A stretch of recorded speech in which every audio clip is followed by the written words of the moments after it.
Hey there guys, I'm SonicGhost and welcome back to some more Let's Play Splatoon 2 Octo expansion. Last time, we finished making our way through the sea line here and we're ready to go ahead and move on to our next line in the Deep Sea Metro. But before we do so, it's time for yet another Octoling change. We're now playing as the Octo Boy once again with the afro, but minus the afro, we're playing with the default configuration here when it comes to skin tone and even the eye color. So this is pretty much how your Octoling would look if you didn't mess with anything else. Minus the hair though, you gotta like that nice afro here, especially when it kind of just shines around in the light. Never really noticed that detail before. It almost looks like a jellyfish head in this lighting, but we're kind of just getting a little distracted here. Let's go ahead and make our way down our next line here. We're gonna go ahead and make our way through the D line, starting off here with D10. Splat Magic Splat in the Labyrinth Station.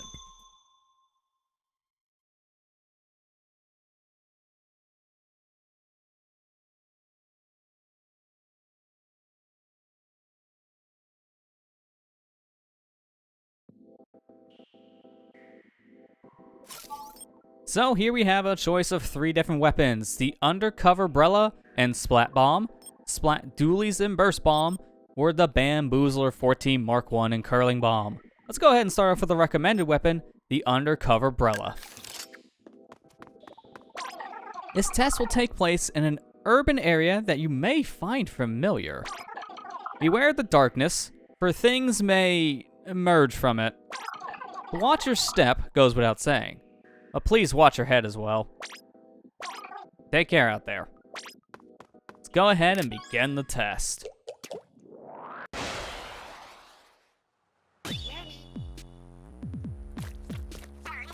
Isn't this near Inkopolis Square? I know this place you mean, but I guess this is just another test chamber. Yeah, this may look a little familiar to you, because this is actually the starting area, heading to Inkopolis Square in Splatoon 2. When you first boot up the game, there is this very specific map you only play once, and it's your tutorial into Splatoon 2.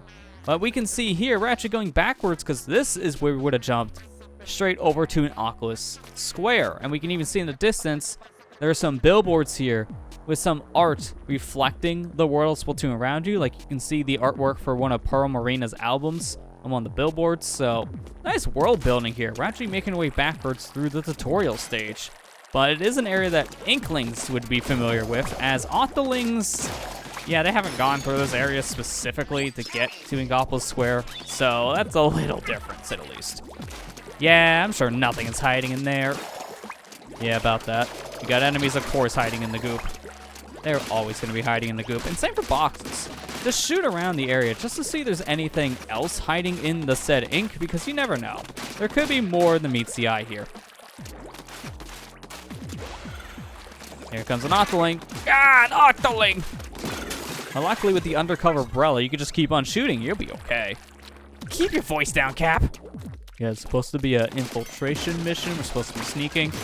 But with the Undercover Brella, if you hold down the shoot button, you will keep this Brella out at all times. So it's a good form of protection. You'll always have a shield while shooting as long as you hold down the shoot button. So this could be pretty good for defense and also kind of help for offense too, because it allows you to charge a little more forward in a lot of circumstances. But this shield will be destroyed after a couple hits, so you can't abuse the Brella's shield because it's not going to last forever. Also, the Undercover Brella does not have the best range. Yeah, I know about the grappling, I just can't reach it. Using a bomb on the other hand will just get us straight up, which really helps. I throw a bomb down here. Spawn camp that Octoling. Don't let these guys get the upper hand. She didn't even get a chance to move, so I think we're good on that front.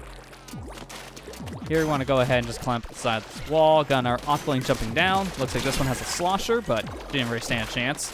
Umbrella broke, so we shouldn't be out in the open, because that will just be a very dangerous thing. Shoot this guy from the ledge. And phew, that was intense. But we're not done yet. There's still another Octarian hiding in some goop. Shoot him, and we're good to go. Final checkpoint. We're nearing the end. But of course, since we're nearing the end, here they come. It's an army of Octarians getting ready to attack us. Prepare these 2 Octolings here. Up ahead, there's another one spawning in. This one has a slosher, so she can shoot over your umbrella shield. Be very careful of that. Now we're good here. Something's going over by the station. It is our ending. But we got a lot of things in our way here, so we got to be very careful of the sniper in the distance. Some other Octarians just perched up in corners with guns, and this one here specifically, this Octoling has a Splat umbrella, so sure, she will launch that thing at you once in a while, but if you keep on shooting her, I guess she kind of forgets that she can shoot out her umbrella. Really helps in our case. Just go ahead, ink around the area here to get some movement, take care of the enemies on the perches. I'm going to throw a bomb over at the sniper, and there you go. He's defeated, and with that, we're at the end. So just going to go ahead and charge up a little bit more of my ink to get some more back, hit the goal, and now we have finished our tutorial level backwards. Is it possible to play the tutorial level Splatoon 2 backwards? Well, with this test chamber, it actually answers that question. It's a well-hearted yes. Until the DLC came out, you were never able to play that level again unless you started a new file in Splatoon 2. And you never want to really do that because you don't want to lose your progress. So, to replay Labyrinth Station, let's just head back with the other weapons. Be a great way for us to play this tutorial stage again.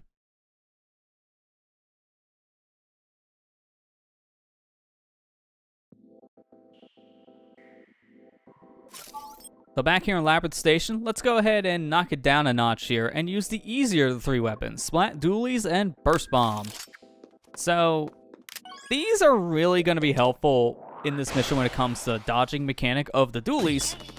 So anytime there's an enemy trying to shoot us, we can just dodge roll out of the way with the said dually and we'll be fine.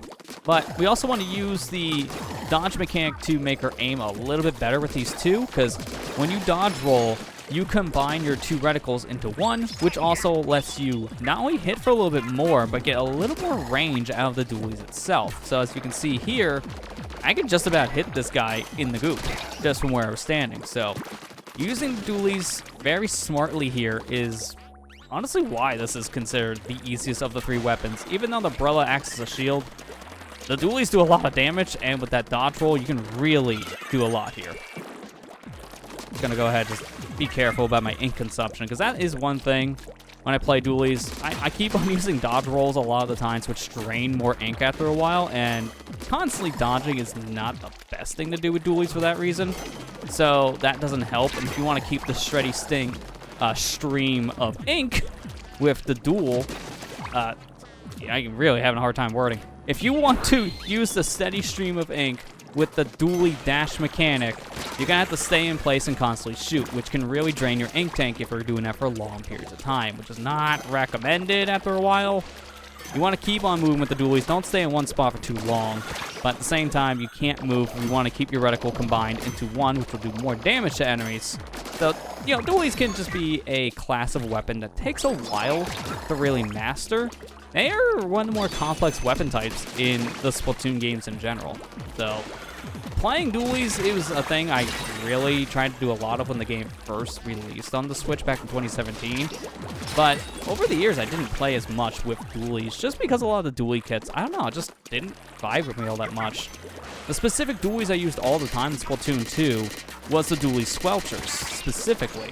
Either one of the two dually squelcher kits. It's just something about the dually squelcher specifically I really clicked with. Probably because I used the dual squelcher a lot in Splatoon 1, and the dually squelcher was the replacement for that said weapon class in Splatoon 2, so I was already kind of used to the weapon. Plus, the power with the range of the dually squelchers was just kind of my favorite out of all the different dually types, so that's probably why I played those the most. But there we go. We completed this test now with the Splat dually, so there's one more weapon left. Let's make our way back to Labyrinth Station one more time to complete this with the Bamboozler.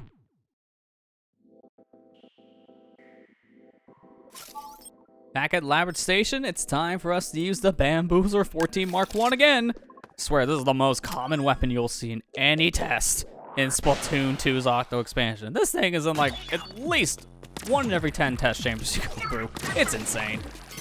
But we kind of know the drill at this point with this weapon. Very fast charge for the charger, but it doesn't have the best range compared to some of the other charging weapons. It can charge pretty fast in the air, so it's also helpful in that front. We've used this thing so many times. I think at this point we're a Bamboozler master, which Cuttlefish will be proud of that, as this is actually the weapon Captain Cuttlefish used back in the day during his time in the Great War between the Inklings and the Octarians. So Cuttlefish, he would be proud we keep on using this thing like every 2 seconds. And in terms of canonical reasoning, that's probably why the Bamboozler shows up in so many of the Octo expansion levels. Could just be because of your association with Captain Cuttlefish. He'll just give you the weapon of choice here. It's that use this. This can help you a lot in your quest. At least that's how I play it out in my head. That may not actually be true, but it makes sense because Cuttlefish, he's with you for the whole ride. So it just kind of makes sense in my own head. And I can see her up there. I don't know if I can get to the said Octoling in question. I can shoot her perch, which will get her to drop a little bit faster, but it's still not the easiest to hit from here, so I'm just gonna trigger you normally. I'm gonna tap shoot. You really don't know what you're doing from the looks of things. Luckily, I don't either, so even playing ground. I kind of lost all my speed there. I hit, like, what, the very edge of the platform, didn't have ink. It happens.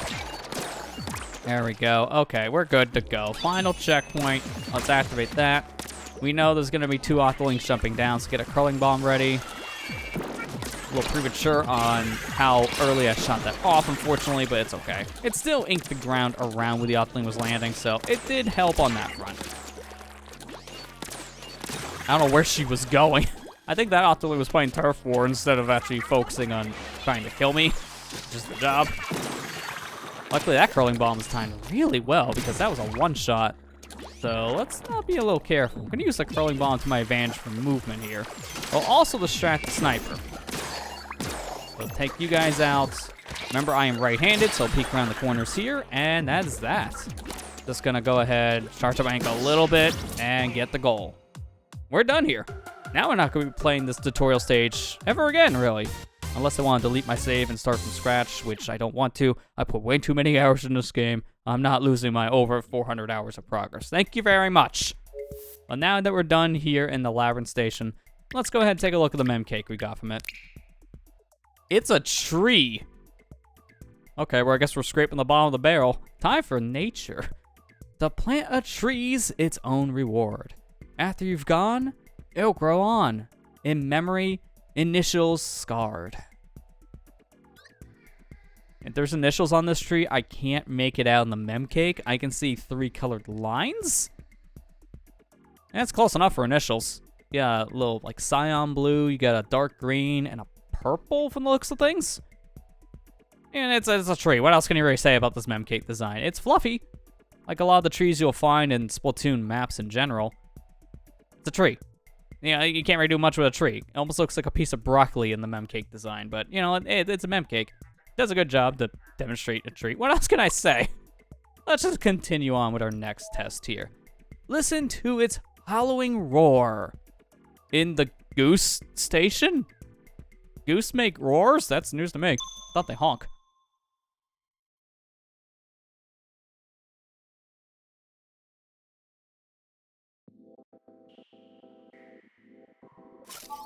So here we only have the choice of one special to use, the inkjet. So, might as well pick the inkjet.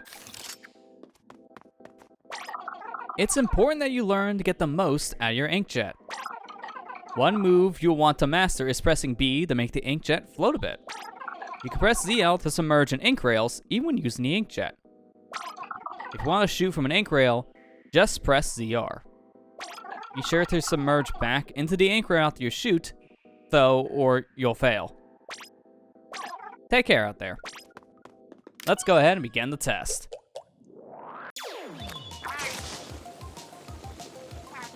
Use B to float up a bit. I think I know how this works by now. We've played so many of the inkjet missions specifically. I kind of feel like I'm a master of this special at this point, so we're good.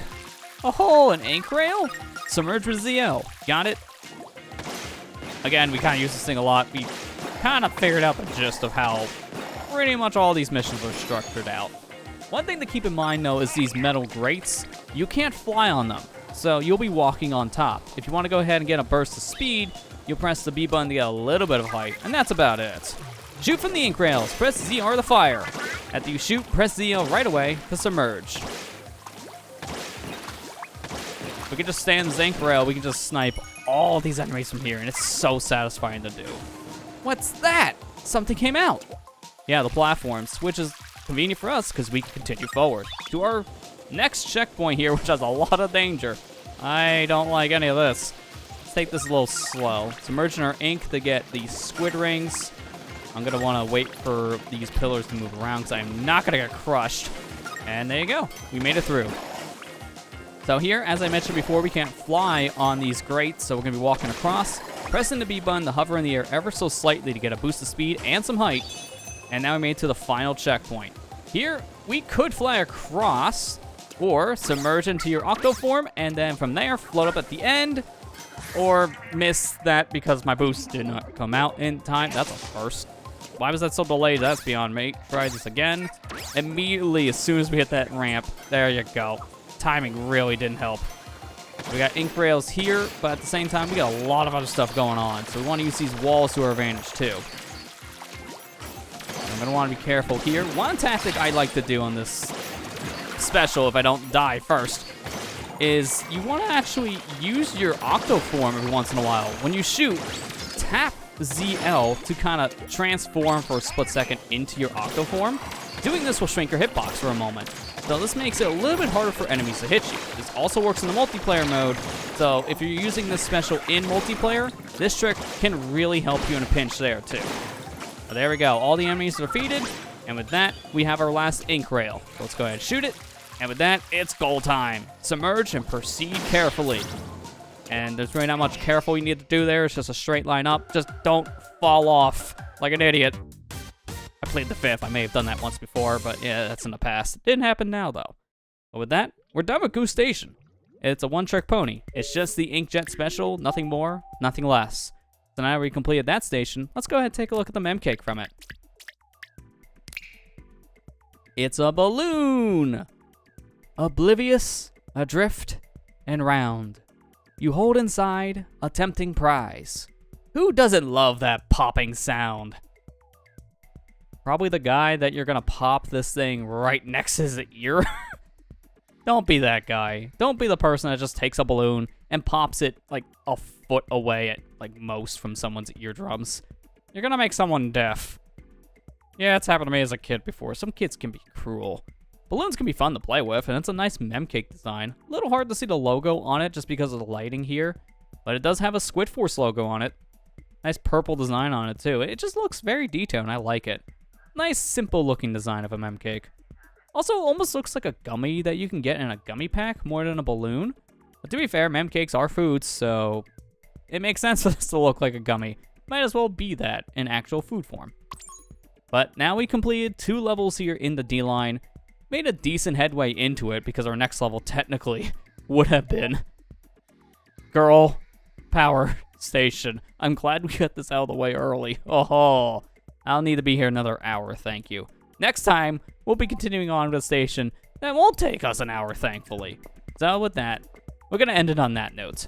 Next time on Let's Play Splatoon 2 Octo Expansion, we'll continue making our way down the D-line here in the Deep Sea Metro. I'll see you guys next time.